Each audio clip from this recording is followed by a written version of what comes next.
Hello everybody, Spooky Sandwoman here. Thank you for checking out episode 26 of Seduce Me, the Otome. Last episode, we helped Matthew bake some cupcakes.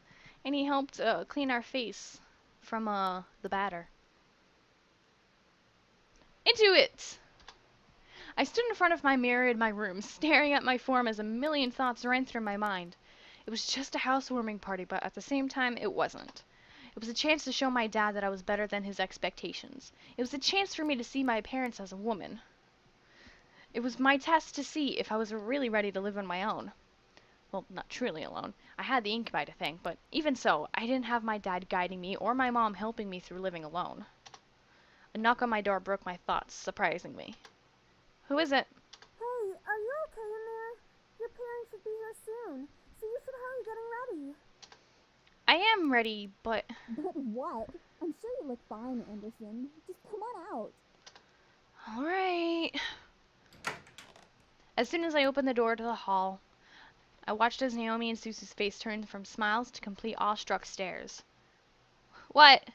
Dude, you look hot. Yeah, you look amazing. Where did you get that dress? I've had it for a while now. I just never had the chance to wear it. I figured I might as well bring it out now. Look at the boys. What? I stepped out of my room and closed my bedroom door behind me. As I walked down the hall to the grand lobby, the incubi stood waiting for me at the bottom, all dressed to the nines as proper servants. Whoa, they really know how to dress well, don't they? Yeah. I was slightly taken aback on how great the boys looked in uniform. Each had the poise of a perfect gentleman, even Sam. I slowly began to climb down the steps with Suzu and Naomi behind me. The boys watched as I descended the staircase one step at a time, like knights waiting for their princess. I felt my face slightly flush, but I quickly shook my head to try and regain my thoughts. As I reached the last step, James offered his hand out to me and walked down that final step, smiling. As beautiful as a princess, miss. Thank you. So, are you prepared for tonight? I'm ready! I had to be confident in my skills. My dad expected a lot out of me already. If I faltered at this party, who knows what he would think of me. I had to assure myself in every word that came out of my mouth that I was ready. The other boys smiled assuringly at me, which made me feel a little bit better about everything. I looked at my phone and marked the time. Almost right on cue, the doorbell rang. Gulp! I could practically feel my dad's aura from behind the door. Sam and Eric quickly rushed to the door and opened the double doors. Sorry.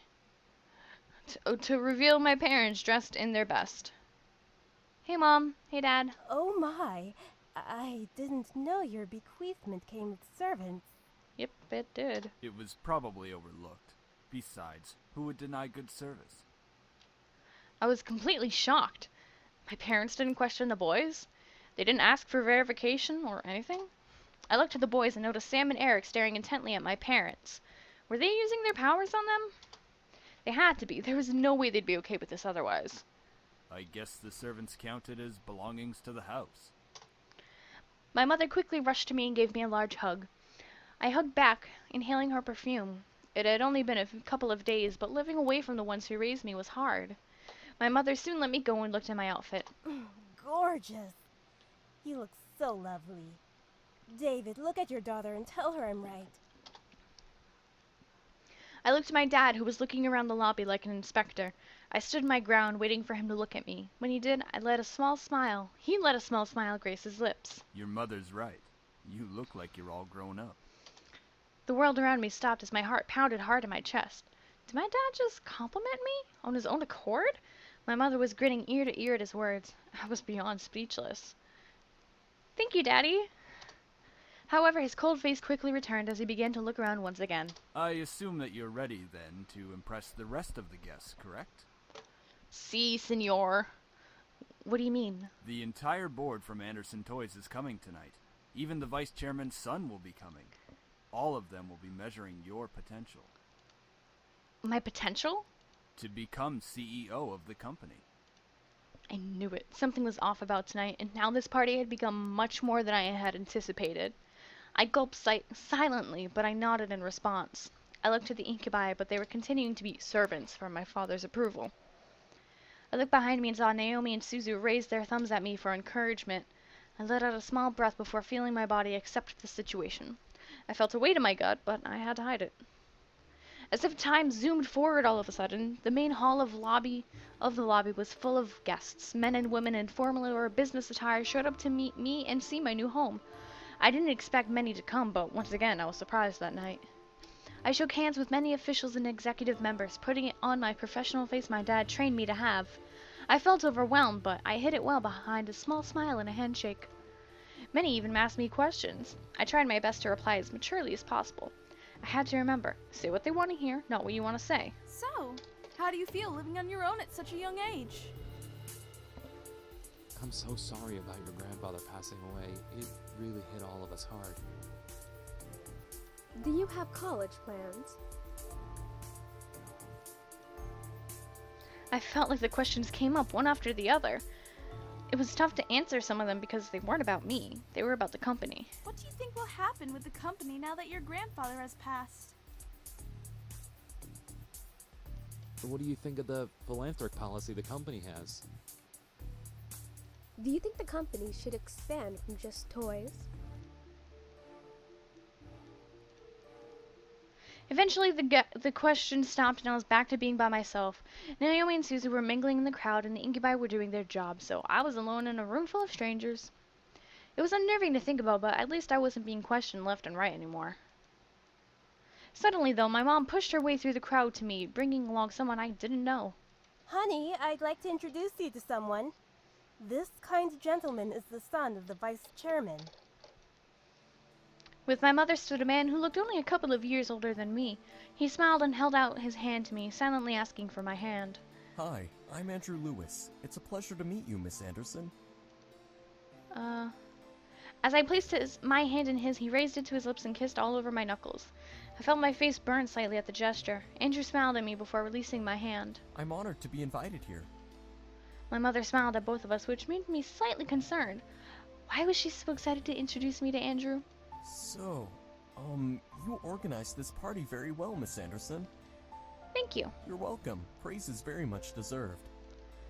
Andrew then chuckled nervously, bringing a soft fist to his lips to cover his laugh properly before smiling at me. I'm sorry if I seem a little forward.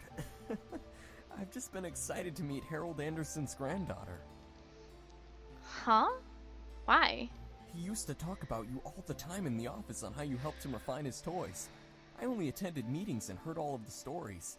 You've helped a lot with the success of the company without having to actually work there. Oh, wow. I didn't know he talked about me. That would explain everyone's fascination with me and their rather personal questions. I looked to Andrew, who had a kind face to me. Something about him seemed off, and I didn't know what it was. He seemed to be hiding something. Whether it was good or bad, I was not able to find out. I felt someone walk up beside me, causing me to turn to them. Next to me was my dad, giving his cold stare to Andrew, who suddenly became tense. So, you're Jared's son.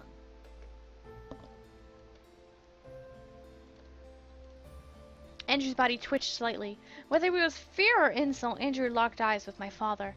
I couldn't help but feel the tension between them. It irked me how fragile the air had become, enough to break at the wrong word. You're the one who wants to be the next CEO of the Anderson Company.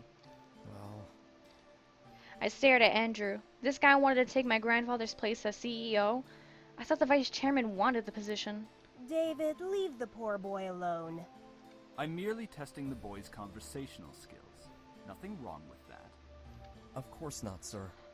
And polite as well. Interesting. If you'll excuse me. Quickly, Andrew retweeted. God damn it, I said that last time too! Retreated away from my family into the crowd of people. I am going to stay put. I was worried as he disappeared into the crowd towards the back of the house. I was worried, but I gave him his space. He obviously needed it. Peh. He's not CEO material.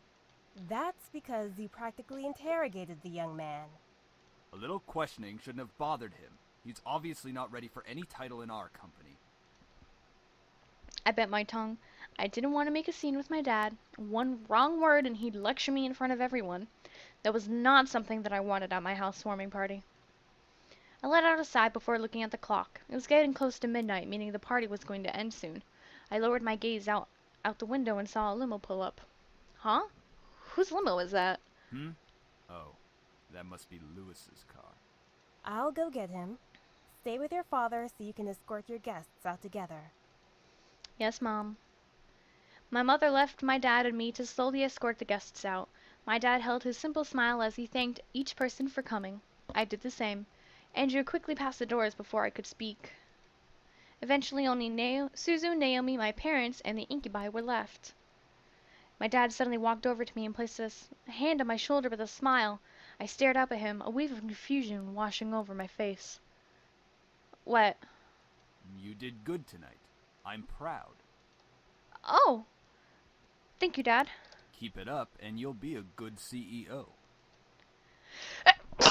Ew! I'm sorry. I'm so sorry. That's disgusting.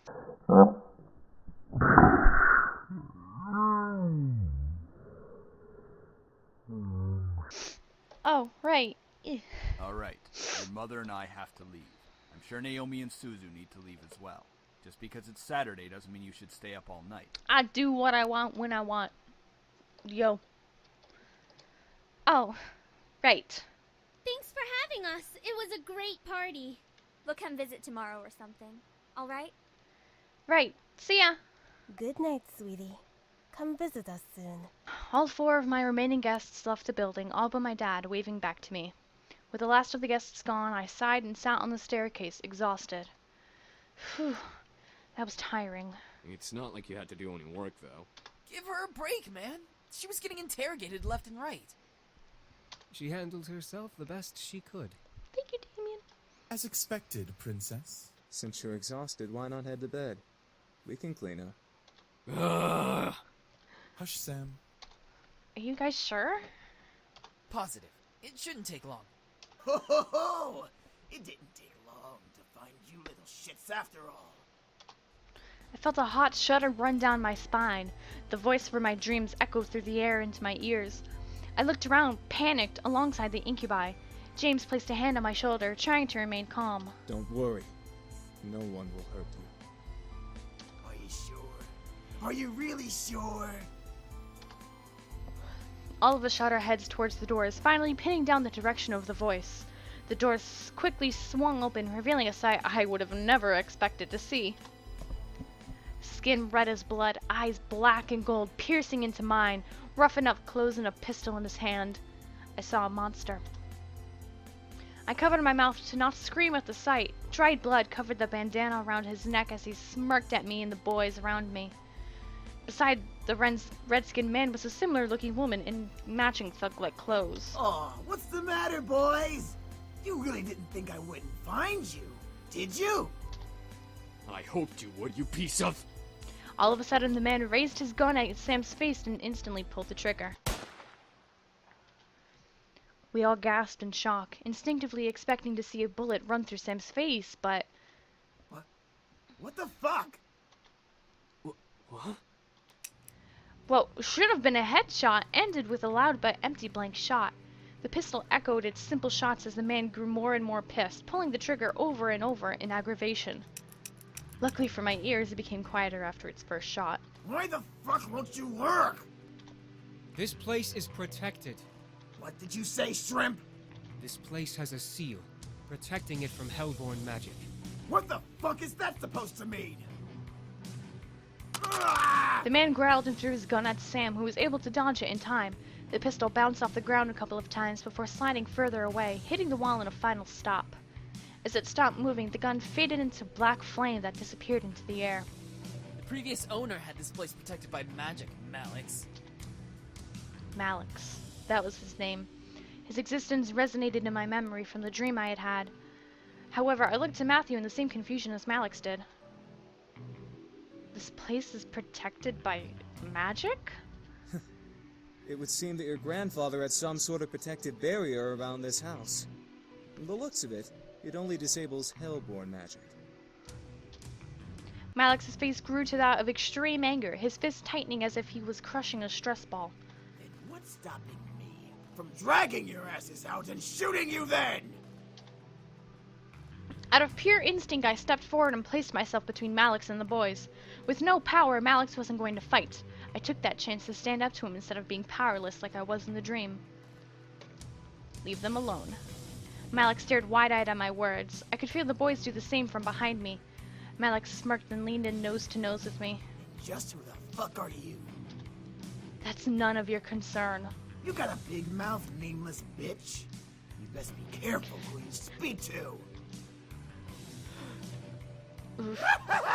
Oh. All of a sudden, I felt a hand grip my hair and pull it back, forcing me to cry out and stare up at Malix. His eyes bored into mine as he cackled in my face. Hey! Let her go! Sam! Eric!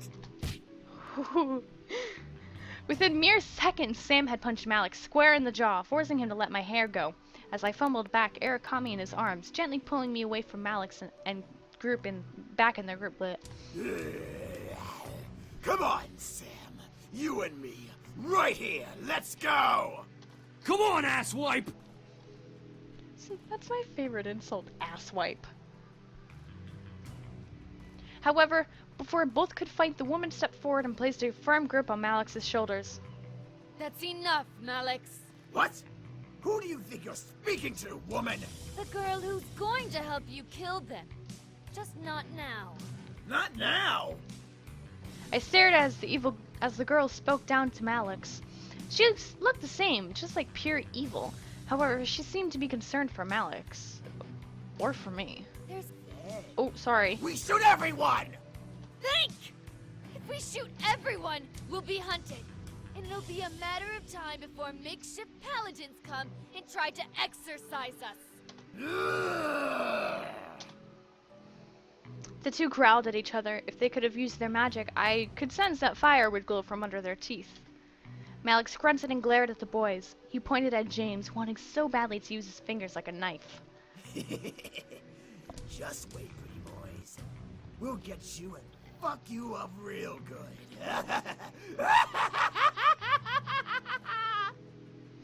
You know, I'm just saying this because I just want to add this.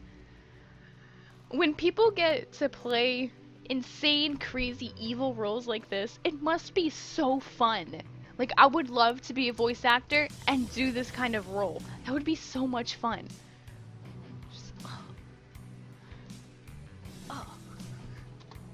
Then Malix turned to me, moving his finger to directly point between my eyes. Don't think you're safe. Step outside. I dare you.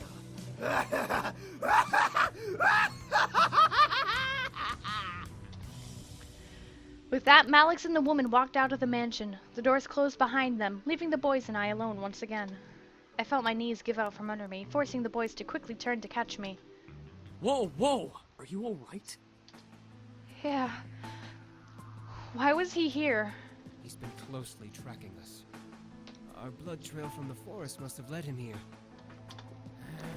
Should have stopped and finished it here. For once, Matthew, I agree with you.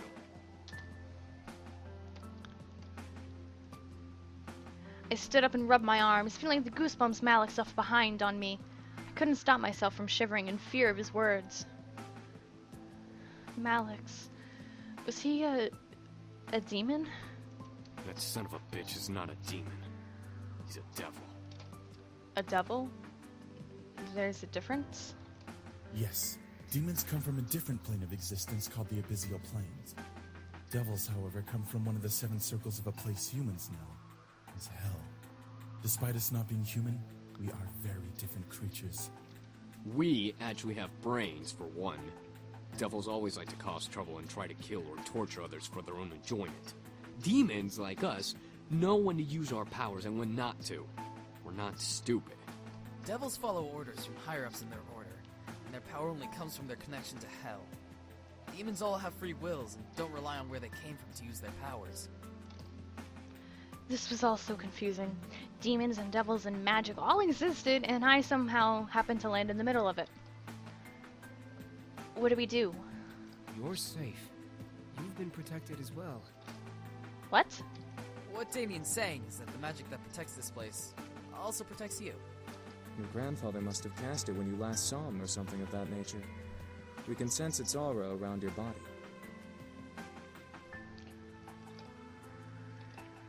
I couldn't believe my ears. It was the third day of surprises, and this one took the cake in being the most surprising. I felt my head spin once again. What did I get myself into? The next episode, that's what! Ah! Sorry. Anyway, thank you guys so much for watching. If you enjoyed, go ahead and give a like and subscribe. Share with your friends if they like demons and devils. Alright, bye-bye!